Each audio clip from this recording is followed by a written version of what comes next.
Oh boy. Okay, WTF, Game Freak. Oh boy, here we go.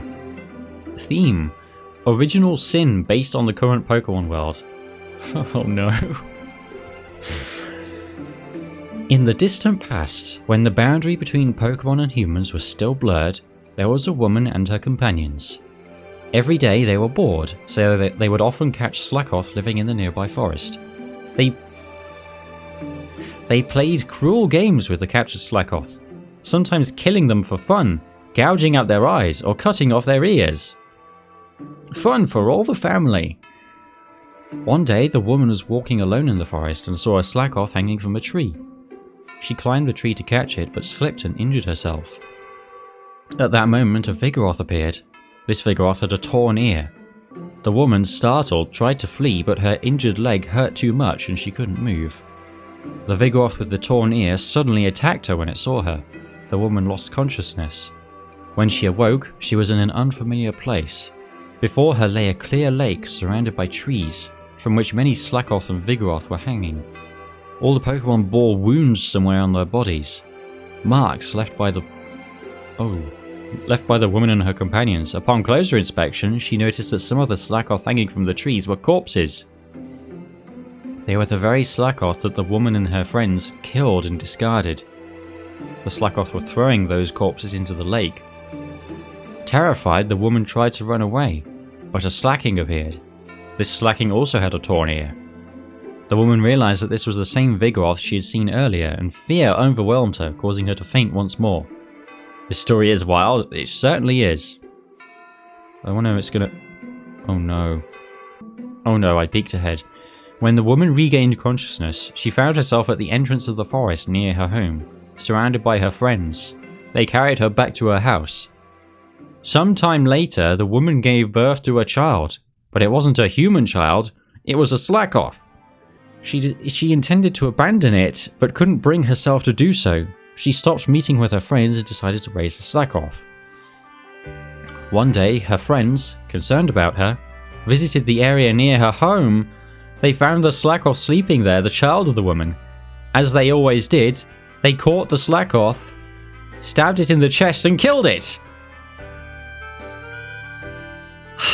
They took its corpse and headed to the woman's house. When she saw the slain Slakoth, the woman was overwhelmed with sorrow. She grabbed the Slakoth's body and ran deep into the forest. Her friends, shocked, chased after her. As they ventured deeper into the forest, the surroundings suddenly opened up, and they found the same clear lake from before. Around the lake were many Slakoth and Vigoroth. The woman stood before the lake and, holding the lifeless body of the Slakoth, she threw herself into the water. Afterwards, the woman's friends began to treat Slakoth as companions, just as she had in her final moments. Feels like a creepypasta from 2012. Can't imagine Game Freak allowing this. Yeah, this is clearly like an early idea of the writers just like throwing something at the wall and seeing if it stuck, if it wouldn't get torn down immediately when the executives saw it. It definitely feels like an old, twisted fairy tale, though. It definitely feels like that's what they were going for, but my goodness, this is jarring. And there are more as well. Theme: the collapse of culture and relationships. Uh-oh. There was a time when the boundary between Pokemon and humans was blurred. In a coastal village, there was a man. One day, as he was walking along the shore, he found a female Octillery washed up on the beach. The man had relations with the Octillery and threw it back into the sea. The next day, he went to the same spot and found the same Octillery again. He once more had relations with it and threw it back into the sea as before. Hey guys, did you know? In terms of Pokemon and human relations, Octillery is perfectly optimized for human breeding.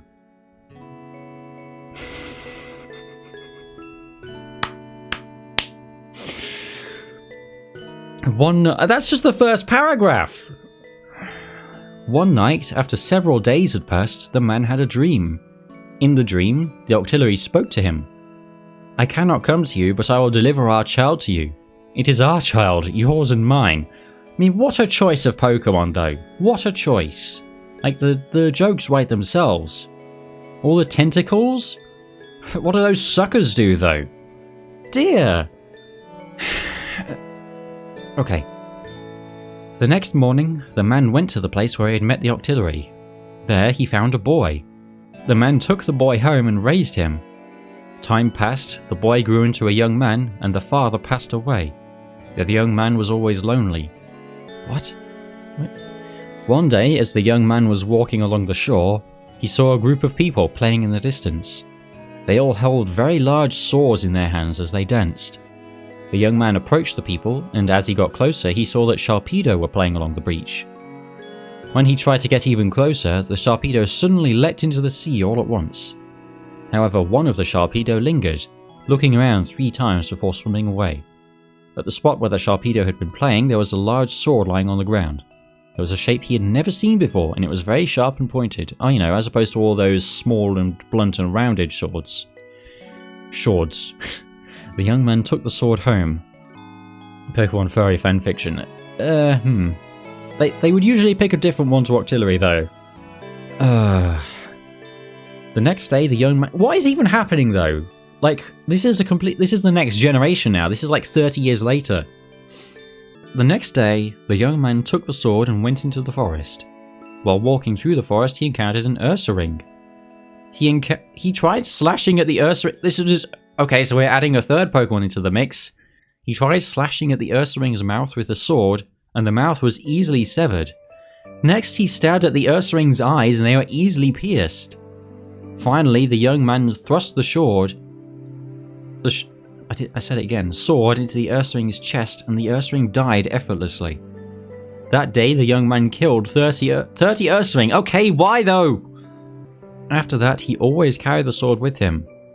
What does his mother think about this, by the way? Playing by injuring the Pokemon he encountered or cutting off parts of their bodies. A lot of death and mutilation in these. One autumn, while the young man was searching for firewood, he lost his way. After walking for a while, he stumbled upon an Ursaring's den. Uh-oh. Inside, there was an elderly Ursaring lying down. The elderly Ursaring looked at the young man and said, "Come inside." The young man hesitated, but as it was getting dark outside, he entered the den. Before long, people began to enter the den, one after the other, filling the room completely. Looking closer, he saw that all the people had scarred faces, and some were missing their eyes. They were chatting among themselves, but the young man ignored them and fell asleep. Is more Pokemon-human relations about to happen? At one point, he woke up to find the elderly Ursaring lying beside him. Uh-oh. Gilf Pokemon-human relations. He fell asleep again. When he awoke once more, there were many people around talking about something. Again, the young man ignored them and went back to sleep. This is the most stream of consciousness story. Like, 2 paragraphs apart, it might as well be from completely different stories. When spring arrived, the elderly Ursaring spoke. "Do you want to go home? Then I shall send you home. When you return, a Wailord, another new Pokemon, will soon be found near the village. Go there. We will send a man. Oh, there's more. You must leave the sword behind and bring a witness. Why did you do such things, cutting faces and slicing off noses? Good question." The elderly Ursaring escorted the young man back to the village. Upon his return, the young man recounted everything that had happened to the villagers. The following morning, the young man took some villagers with him and headed to the shore. As they walked along the coast, they found a large Wailord. Nearby, on the beach, was a Teddiursa.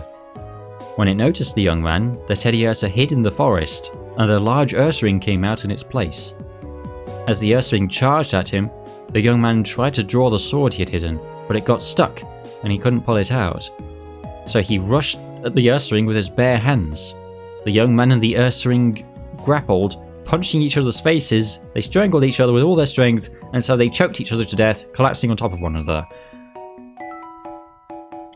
The villagers went back and told others what they had seen. Yo, dude, I just saw the craziest thing happen. Okay, so why was his mother an Octillery? What does that have to do with anything? What does that have to do with anything? Is that like two different stories, or what? No, this is the same young man that was from the previous... What was that? What? Boy, oh boy. They were cooking something with this one. Okay. There's still more. Theme: the relationship between humans and Pokemon. / human-like ways of thinking. Ah yes, that popular phrase from Gen 5. Long ago, when the boundary between Pokemon and humans was unclear, that's how you know it's going to be a good one. This is it. Oh dear. There was a village somewhere. Cool. One day, a girl from that village went into the mountains to gather firewood. She found well-dried deadwood deep in the forest, so she kept going further in. Before she realized it, the sun was setting and she had lost her way. Around her, there were droppings from a Typhlosion, which made the girl anxious. Just then, a man appeared from the other side of the forest. His face didn't resemble anyone from the village, but he was very handsome. The man said, "You must be lost, right? I know the way down the mountain, but with your pace, it would be midnight before we get there. I'll take you back tomorrow morning, so why don't you rest at my place tonight?" The girl had no choice but to agree to the man's suggestion. The man took her hand and began to walk. As evening fell, they arrived at a large cave. "This is my home. You must be hungry, right? Wait here." Saying that, the man went outside the cave. After he left, a red light shone from far away in the mountains, and there was the sound of trees swaying. Before long, the man returned, carrying many red berries. He said, "Eat this, then let's sleep for the night. Even if you wake up before I do, don't look at my face." The next morning, when the girl woke up, the man was still asleep. She honored their promise and stayed lying down, waiting. Before long, she fell back to sleep. Okay. She was awakened by the man's voice. When she looked outside, the sun was already setting. Oh no. "Today we'll eat green berries. Wait here."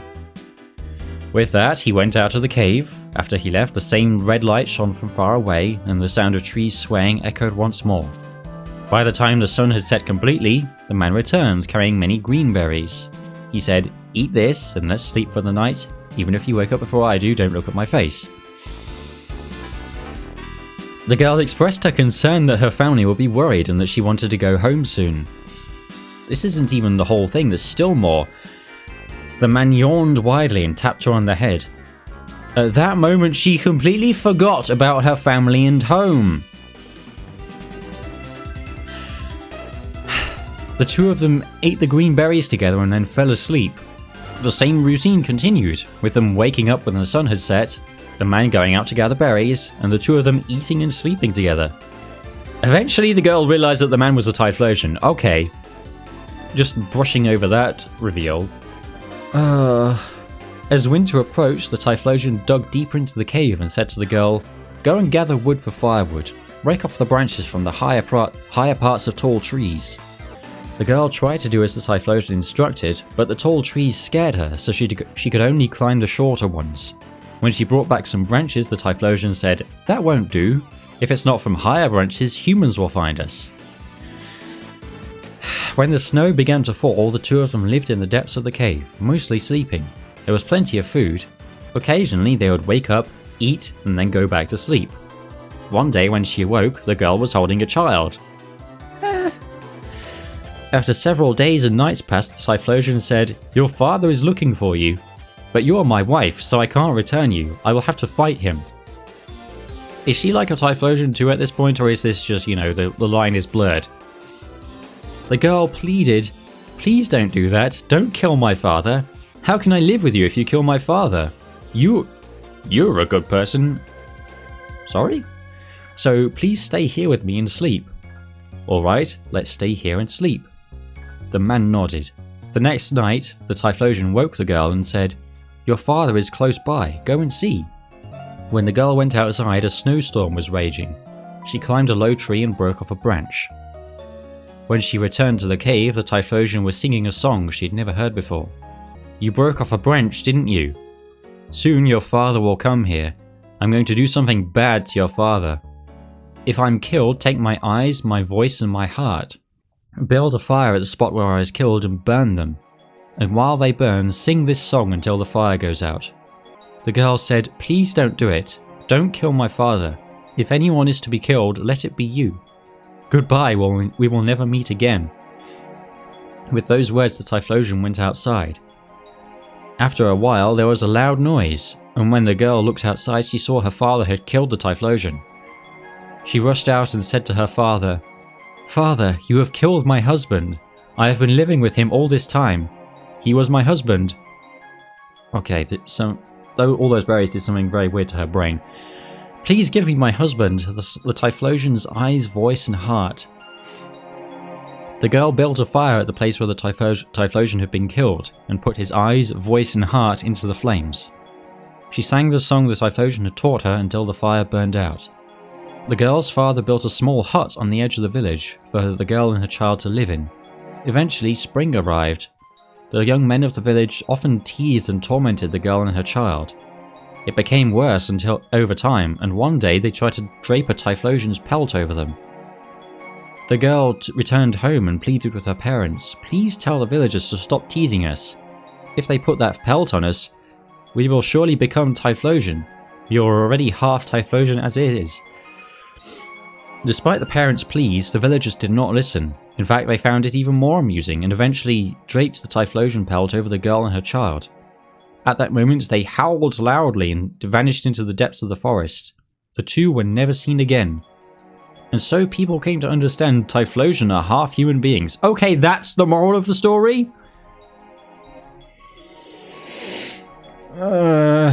So, yeah, you know, girl of indeterminate age, might I emphasize, gets hypnotized and roofied by this Typhlosion, is totally okay with it, and what? I mean, it does have that old fairy tale feel where stuff just happens. I have no words.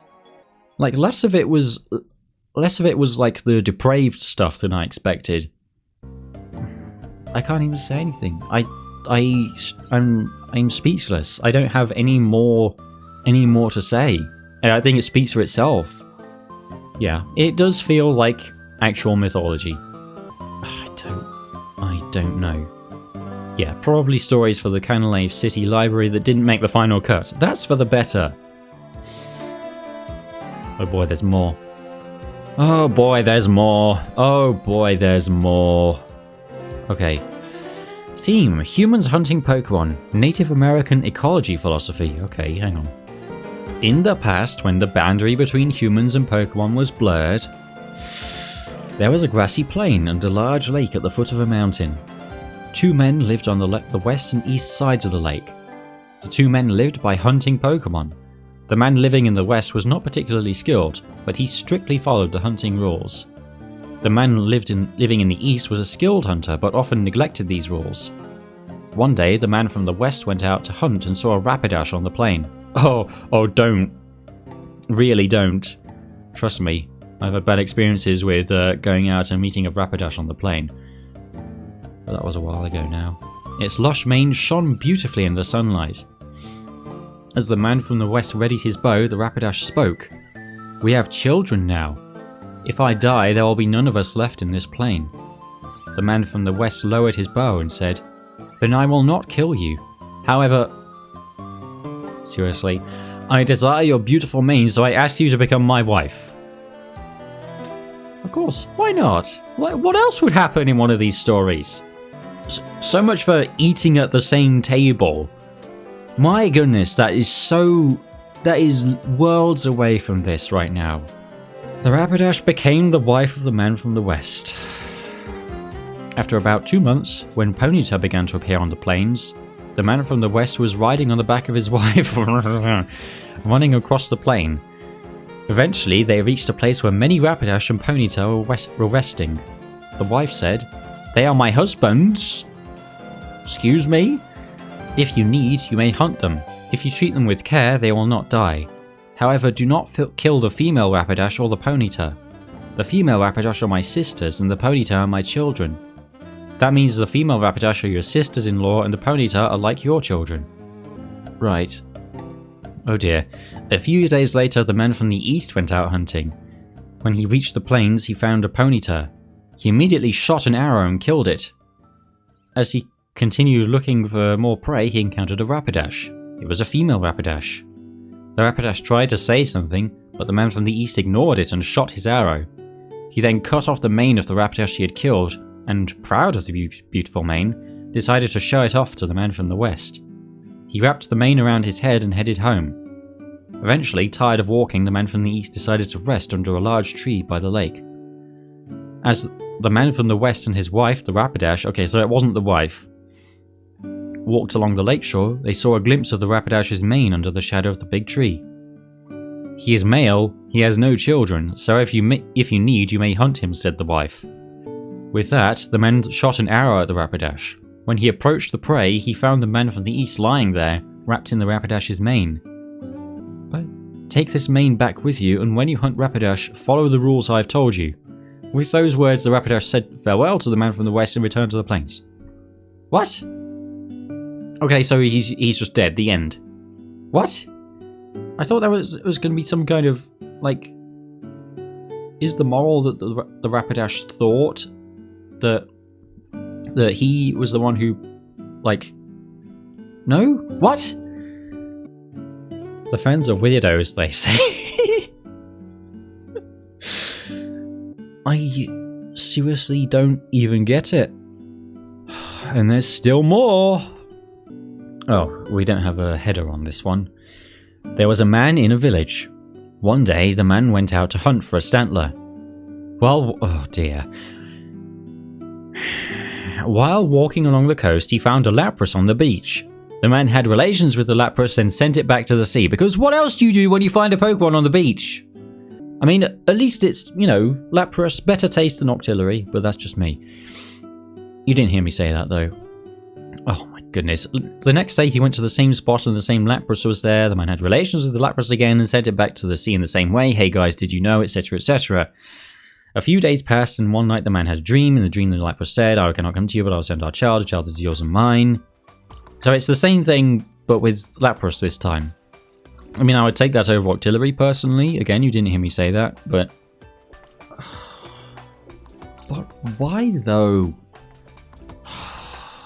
I need a minute. POV, reading the fanfiction of Lynn's weird followers, yeah.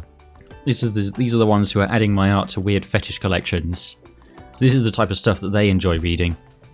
I need a minute, and I need to refill my water, so I'll take a BRB. Okay, next we're back to actual game stuff. My goodness. Oh, a new accurate translation of Typhlosion's story. Okay. Now, I've been hearing this and that about whether it was mistranslated or it wasn't mistranslated, or how much it was mistranslated, or how much it being mistranslated actually made a difference. Let's have a look. Yeah, he still, like, hypnotizes her and makes her forget. That's, like, the worst part, I think. Yeah. And it's really a cultural values dissonance thing, where it's let me try and think. It was something about, like, bearing a half Typhlosion child is, like, it's not, like, a sexual thing, it's symbolic of, like, her becoming more connected to the spirit world, the other world, the animal world, that kind of thing. And then that's that transformation is completed at the end of the story. So yeah, by modern standards, it's just not, you know, as an old twisted fairy tale, sure, like that flies, but it's weird that they would even do that for a kiddie franchise. Oh dear. Yes, I've seen this.